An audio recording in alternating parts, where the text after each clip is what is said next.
The Great Bengal Cyclone of 1737. The year was 1737, in the heart of Bengal.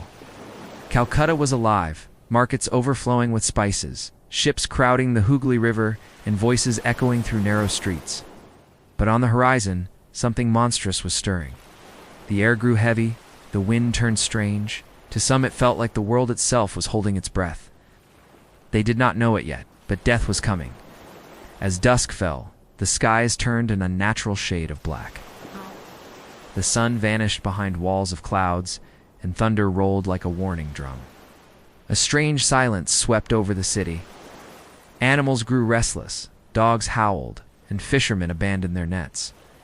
Sailors whispered of omens. The sea was rising too quickly, the air pressing down like a weight on their chests. And then, the wind began to scream. Huts shattered like glass, roofs tore free, and whirled through the streets as weapons of wood and iron. Palm trees snapped in half and were hurled across villages. Ships moored in the river were ripped apart, their crews thrown helplessly into black, raging waters. But the cyclone's true horror was yet to come. Without warning, the sea rose.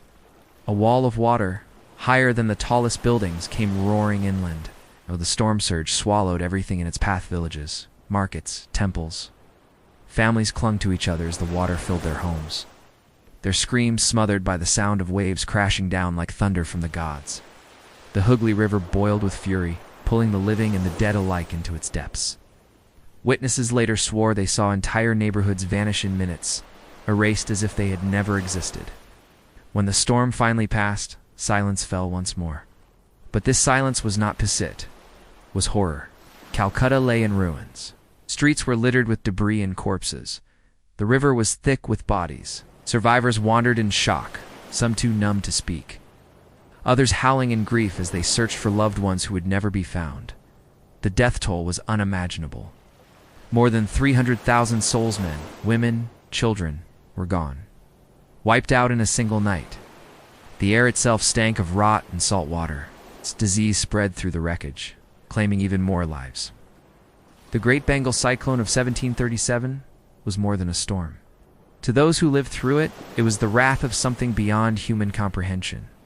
Generations later, stories of that night are still whispered in Bengal. Stories of winds that screamed like demons, of water that rose like a vengeful hand, and of a city that drowned in darkness. This was no ordinary storm. This was nature at its most merciless and unstoppable force that turned Calcutta into a graveyard. A reminder that in the battle between mankind and the sea, the sea always wins. The Coringa Cyclone of 1839. On the coast of Andhra Pradesh, India, there once stood a thriving port city, Coringa. By the early 1800s, it was bustling with merchants, fishermen, and sailors from distant lands.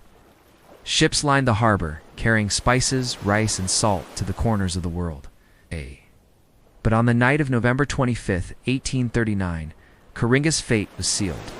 The day began quietly enough. The air was thick with heat, the sky a strange gray. Locals noticed the tide acting strangely, pulling back too far, returning too quickly. Birds circled restlessly overhead, their cries piercing as if they knew what was coming. Few paid attention. Coringa had weathered storms before, but this was no ordinary storm. By evening, the winds rose with a howl. Huts trembled.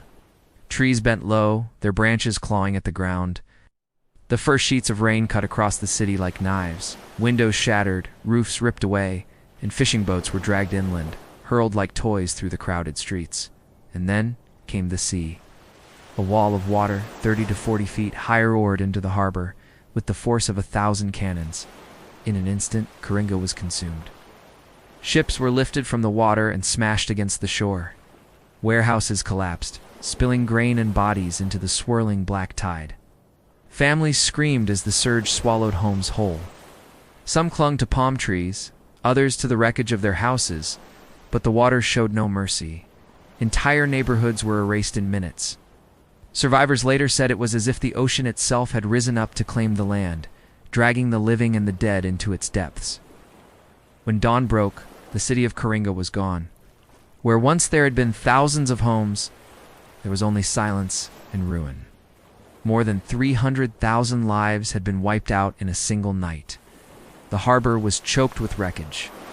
Corpses floated in the shallows, tangled with broken wood, sails, and shattered pottery.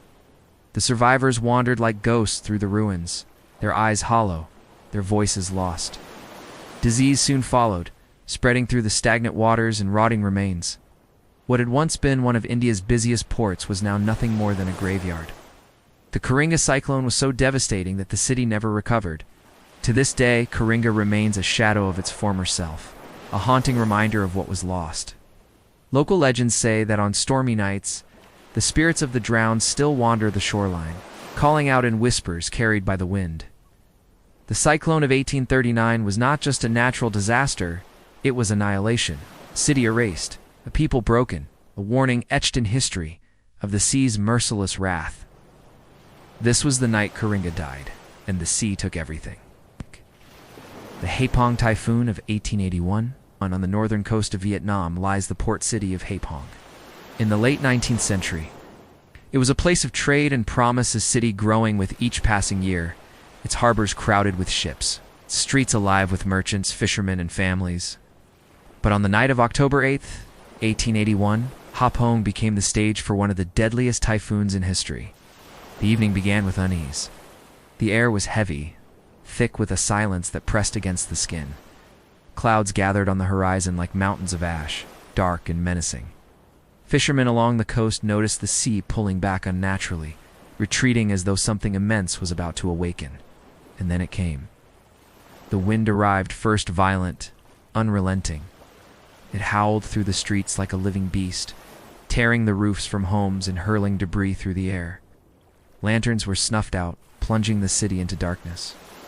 Families huddled together, whispering prayers as their walls shook and splintered. But the true terror was the water. The typhoon drove a massive storm surge into the harbor, a wall of sea that rose higher than any man could imagine. It crashed into Haiphong with a roar, smashing ships against the docks, sweeping entire houses off their foundations, and dragging screaming families into the flood. The waters rose so quickly that escape was impossible. Streets turned into rivers. Whole neighborhoods were swallowed in minutes. Survivors later told of hearing the cries of their neighbors' mothers, clutching children, fathers calling out for loved ones, as the black tide surged over them, silencing their voices forever. When the storm finally relented, Haiphong was unrecognizable. The city had been flattened, its streets buried beneath mud and debris. The stench of death hung in the air, carried on the stagnant waters that refused to recede. It is believed that nearly 300,000 people perished that night, one of the highest death tolls from any storm in recorded history. Entire generations were lost. The harbor that had once been the lifeblood of the city was filled with wreckage and corpses, and yet Haiphong endured. The city was rebuilt, brick by brick, but the memory of that storm never faded. Even today, whispers linger along the coast that on stormy nights, when the wind howls across the bay, you can still hear the voices of those lost in the flood, crying out from beneath the waves. The Haiphong Typhoon was not just a storm, it was an erasure. A night where the sea claimed nearly all it touched, leaving behind only ruins and silence. A reminder that the ocean gives life, but it can just as easily take it away. Typhoon Nina, 1975. In August of 1975, a storm unlike any other formed over the Pacific. It was called Typhoon Nina, and it would unleash not just wind and rain, but a catastrophe that would drown entire towns in central China. When Nina struck Taiwan, the winds were ferocious, tearing across the island, leaving destruction in their wake. But it was when the storm moved into China's Henan province that its true horror began.